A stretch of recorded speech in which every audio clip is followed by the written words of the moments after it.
আমি সিজনগ্ৰাম আঞ্চলিক ছাত্ৰ সন্থা লগতে স্থানীয় ৰাইজে বহুদিন আগৰ পৰা আমাৰ অভয়পুৰী বন বিভাগত আমি অভিযোগ দিয়া আহিছিলো যে আমাৰ কীৰ্তনপাৰা বৰখলা সংযোগী এখন সিজনগ্ৰামৰ আইনৈৰ দলং আছে। সেই দলঙৰ পূব দিশত কিছু দুষ্ট চক্ৰই বহুদিন আগৰ পৰাই তেওঁলোকে বালি খনন ট্ৰেক্টৰ আৰু জেচিবিৰে বালি খনন অবৈধভাৱে সেই কাৰ্য চলাই আছিল।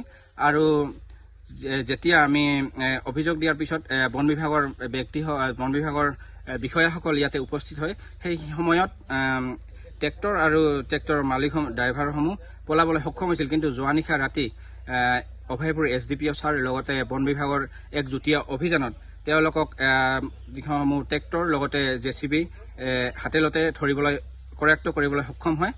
আৰু এই দুষ্ট চক্ৰটোৰ লগত যিসমূহ ব্যক্তি জড়িত হৈ আছে সেইসকল ব্যক্তিক আমি কোনোমতে হাৰি যাব নিদিবলৈ আমি বন বিভাগ লগতে অভয়পুৰী SDPO ছাৰক আমি দাবী জনাইছো। লগতে এই অনাগত দিনত ভৱিষ্যতৰ দিনত যাতে আইনৈৰ বালি খনন অবৈধভাৱে কোনো দুষ্ট চক্ৰে যাতে চলাব নোৱাৰে তাৰ বাবে আমি সিজনগ্ৰাম আঞ্চলিক ছাত্ৰ সন্থাৰ লগতে স্থানীয় ৰাইজে দাবী জনাইছো। আমি সিজনগ্ৰাম আঞ্চলিক ছাত্ৰ সন্থা লগতে স্থানীয় ৰাইজে বহুদিন আগৰ পৰা আমাৰ অভয়পুৰী বন বিভাগত আমি অভিযোগ দিয়া আহিছিলো যে আমাৰ কীৰ্তনপাৰা বৰখলা সংযোগী এখন সিজনগ্ৰামৰ আইনৈৰ দলং আছে।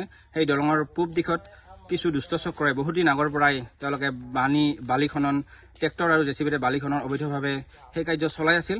আৰু যেতিয়া আমি অভিযোগ দিয়াৰ পিছত বন বিভাগৰ বিষয়াসকল ইয়াতে উপস্থিত হয়, সেই সময়ত ট্ৰেক্টৰ আৰু ট্ৰেক্টৰৰ ড্ৰাইভাৰসমূহ পলাবলৈ সক্ষম হৈছিল। কিন্তু যোৱা নিশা ৰাতি অভয়পুৰ SDPO ছাৰ লগতে বন বিভাগৰ এক যুটীয়া অভিযানত তেওঁলোকক যিসমূহ ট্ৰেক্টৰ লগতে জেচিবি হাতেলতে কৰায়ত্ব কৰিবলৈ সক্ষম হয়।